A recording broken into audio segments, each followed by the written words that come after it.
ของเต็มรถพี่น้องเอ้ยอายุวะยะอยู่อันนี้ซื้อหัวอาหารมาให้มา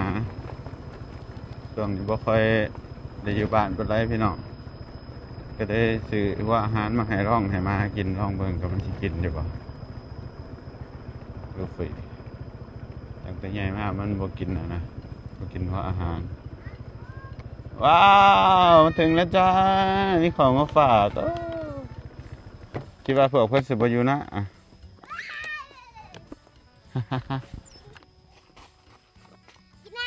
ดิ้งเดี๋ยวจะได้ก่อนเห็นกล่องทำยังไงจ๊ะสบายดีปะดู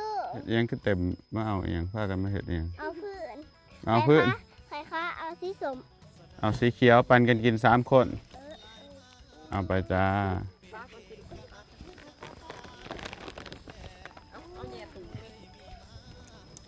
ถือของมาฝากร้านจะได้ทุกคนไปเสร็จแต่เถื่อเนาะนี่ของฝากคืออันนี้เด้เอาให้ปันกันกินนะกินน้ำกันมา3นะขอบใจนี่กูว่าเอาก็ได้ขอบใจเด้อขอบใจเด้อว่าสิเอาปันกันกินเด้อตัวนี้ปันกันกินเด้อกันกินเบิดนี่แหละสายป่านคิงน้ำคิงกับลิงปันกันกินเบิดได้เค้กมาฝากร้านพี่น้องแม่นมาแต่เสว่าสิไปเอาบักทุเรียนได้ฝากให้ซีถือมาซะสบายดีปะดูไปหาหน่อไม้ปะ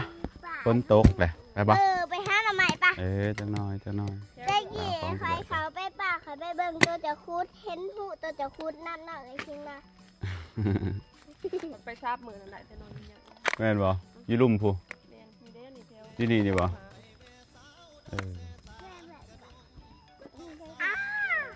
มาพี่อีเมลแก้ให้มาสิแม่พี่น้องได้ของฝากเด็กๆเป็นซาอนมแวะซื้อซาน้ำปั้นมาเป็นซาอนมหรือว่ากินคนอันหรือเสร็จสิปันกันกินเอาเอาเปลี่ยนที่กันดูดเอาซะไปซื้อมา2 อันพี่น้องต้องขออัน1มาพี่อีเมลแก้ให้มันสิโยนโลกน้ำปั้นเนาะร้านอันนี้เจ้าน้อยก็เฮียได้นี่สายป่านฮะปันกันกินกับคิงกับลิงฮะมันได้เด้ตักกินโดดสีแก้มเทียงคิงบ่อยากวะนี่อะคักว้ายแซ่บบ่สลิงได้ยังรสชาติเขียวบ่รสยังเขินใบเตยเค้กใบเตยก่อนนะ33,000ผู้ใดอันน้อยๆก็ได้ก่อนน้อยแช่บ่เวลคัมทูบ้านสวนพี่น้องอีก2 มื้อพี่น้องมื้อฮื้อซิมี FC มายามเถียงหลังนี่เนาะพี่น้อง FC จากฝั่งไทยจะมาเยี่ยมอันพี่ยังได้จักรสื่อพี่ฟุกลาซิมาตั้งแต่จังหวัดเชียงรายพี่น้องทางภาคเหนือของไทยพุ่นเนาะลาซิมายามเถียงหน้าเบาสุกเถียงหน้าเบาน้อยพี่น้องเป็นสิมาแวะมื้อนึงไปเตรียมไปหาอันนี้ไปหาหน่อไม้เนาะโอ้พี่น้องอีก2 มื้อเนาะสิมีอันนั้นแขกมายามเถียงหลังนี่พี่น้องเป็นสิมาตั้งแต่จังหวัดเชียงรายคือบ่สุกหวานเนาะเดี๋ยวสิไปหาหน่อไม้เบิ่งก่อนพี่น้องมาแต่เสร็จแล้วพี่น้องไปซับเบิ่งอีกก่อนอันนี้สั่งของมาแต่ไทยแล้วตัวนี้เคสโทรศัพท์จะมันใหญ่ใหญ่เคสอันนี้เด้มีเคสโทรศัพท์เตรียมไปหาหน่อไม้โอเคใช้ปั่นได้คำบอกมันจะว่าโอเคนี่บ่จะได้คำบอกมันจะโอเคจะมีองค์คือเต้นมั้งฮะเอาเพิ่งว่าเอาสีออกหายเดี๋ยวจะเต้นเด้อเอามาเอากล่องมาสุดท้ายก็เต้นให้ปลาลูกบ้างเด้อแล้วมีองค์คือ กือเก๋กือโอ้ยเป็นเสยเนาะถือซะเพิ่งเปิดนี่ต่อกันคิงเต้นเป็นเด้อเป็นเต้นในติ๊กกระตอกวะ ติ๊กกระต๊อกเดี๋ยวเลย ติ๊กตอกกันเด้โอ้สั่งเคสอันนี้มาพี่น้องเคสอันนี้ทนเป็นทนได้นี่ไปใส่มันแข็งมันขุมตัวใส่อยู่นี่มันเที่ยวแต่เปลี่ยนนี่ซื้อเคสใหม่มาแล้วอันนี้เปลี่ยนมาใส่แต่เป็นตัวนี้แบบนี้ อีดิง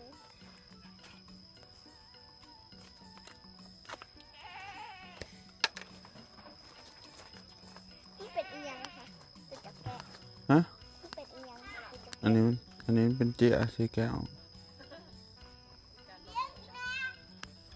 อ่ะมันต้องแกะอยู่บ่แกะแล้วเนาะอ๋อเฮ้ยหรือว่ามันไม่จำเป็นต้องแกะแล้วกูแกะมันทำไมเนี่ยไอ้ห่า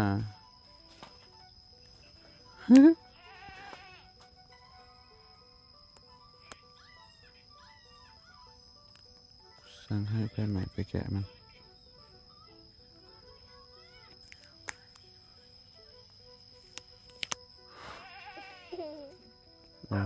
มันน่าจะแกะฮะนะ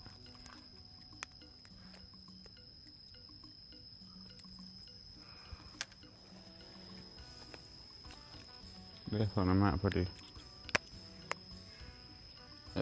งะไม่ให้ไปเอาสีเดียวกันกับตัวนั้นเลยได้นะสวยตกบ่มีแตกวะนะ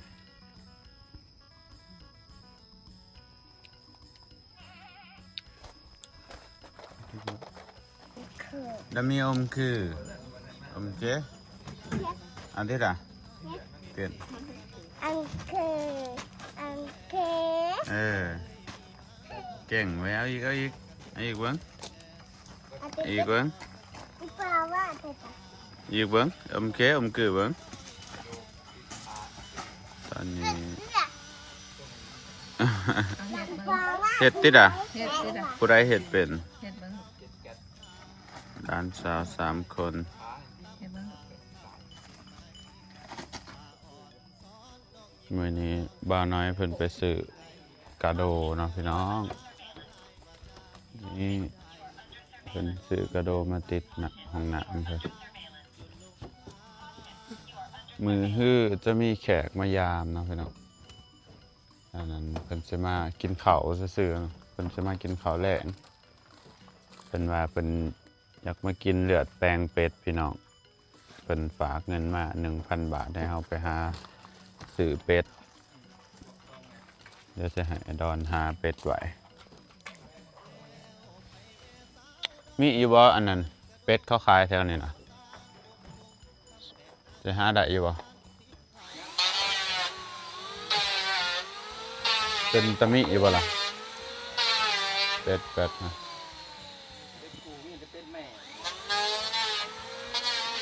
เป็ดแม่ก็ได้สิเป็นนะ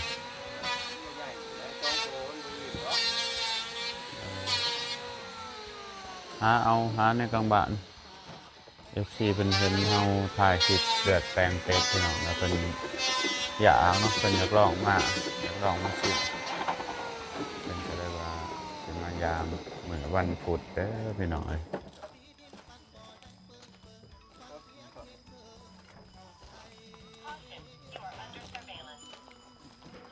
เดี๋ยวมาเบิ่งบ้านบ่น้อย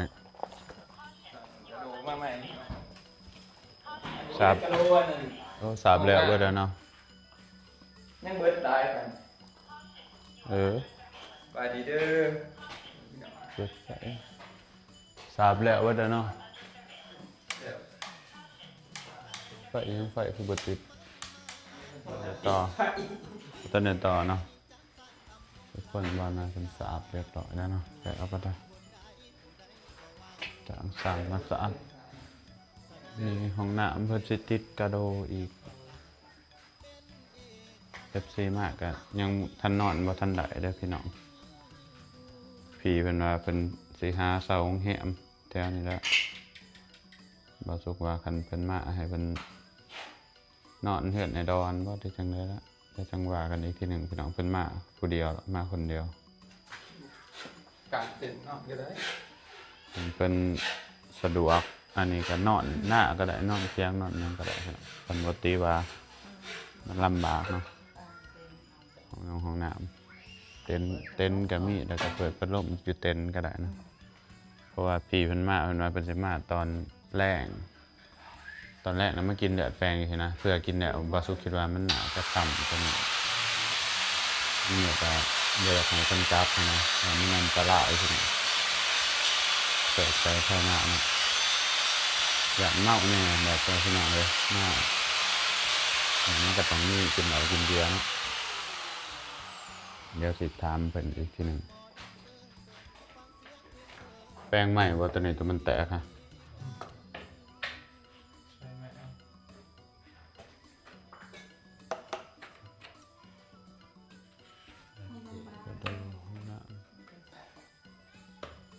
า ปูไปก่อนเป็นนี่ คือว่ามันดับ แล้วก็สามารถ เก่า มืออื่นมือฮื้อเพิ่นน่าจะเข้าห้องน้ำได้อยู่ แต่มันแล้วทันก็ได้ให้แขกเข้าห้องน้ ว่าทำมาติด ำก็ซ้ำใส่ประตูให้มันอัดได้ก็พอแล้วได้มันฮื้อละหมามันฮื้อ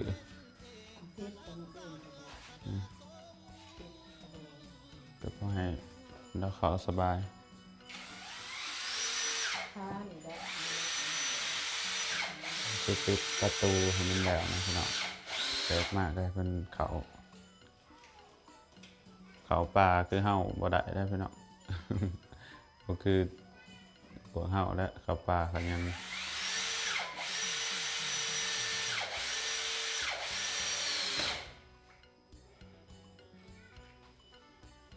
เป็นคนเหนือเป็นคนเมืองผู้กำเมืองเป็นว่า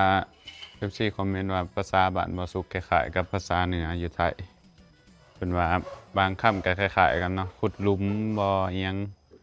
มันมีบางคำที่คล้ายคือกันเนาะเป็นคอมเมนต์บอกว่าสุกในคลิปก่อนๆก็คนเหนือก็เบิ่งหลายอยู่พี่น้องคลิปบ่สุกก็ได้ขอบใจเด้อขอบคุณทุกคนทุกๆภาคมีภาคใต้ก็มีคือกันภาคใต้นี่อันนั้นทางซุมพรก็มีเนาะทุกคนติดต่อซุมพรตะกี้เพิ่นก็คอมเมนต์ส่องบาสุกตลอดอยู่แต่ก็น่าจะมีได้หลายอยู่แล้วเนาะพี่น้องบางคนเพิ่นก็บ่ได้แสดงตัวออกมาซื่อนะเพิ่นเป็นซื่อๆเดี๋ยวบาสุกก็สิกลับมื้อละเอาหัวอาหารมาให้มาซื้อหัวอาหารมา10 กิโลพี่น้องบ่ฮู้ว่ามาสิกินหรือบ่อันนี้มาบาสุกมันบ่กินหัวอาหารเด้อเพิ่นมันกินตั้งแต่อาหารคนว่าหอมนี่สิลองเอามาให้มันกินเบิ่งคันมันกินก็สิซื้อหัวอาหารให้มันกินแหน่เกลือเขาคนแหน่เนาะสลับกันเวลาเฮาบ่อยู่บ้านอยู่หยังนะก็เอาหัวอาหารให้มันกินมาเหาะเถื่อนเด้อพี่น้อ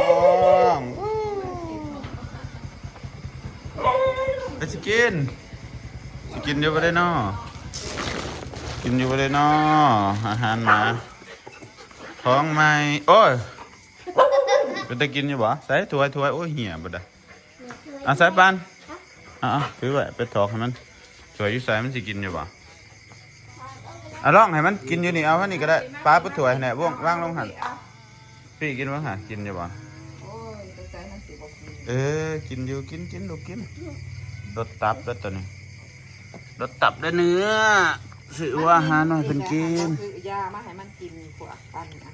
มินบ่ นี้แฮะเนี่ยเด้อ มันน่าจังซื้อมาให้มันมีซื้อยาเห็บมัดมาให้มันก่อนมึงใช่ป่านก่อนลูกฝีมั้ง ใช่ป่านกับลูกฝีพอดีสมกันมาเขากินอยู่พี่น้อง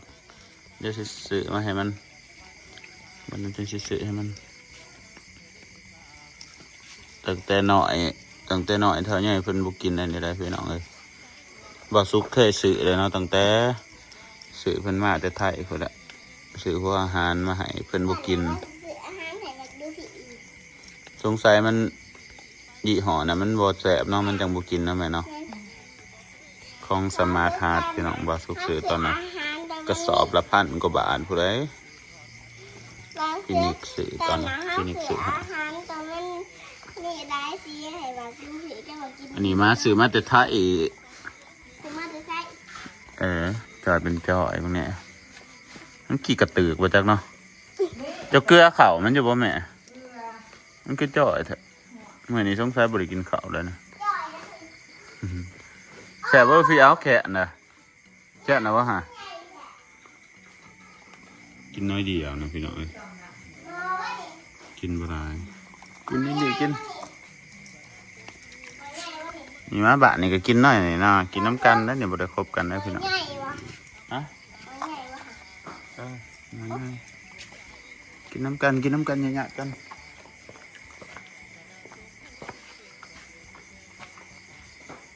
เดี๋ยวเราช่วงนี้กันจะไป ปีไปเห็นกระยานเพื่อนได้พี่น้องเป็นในบ้าน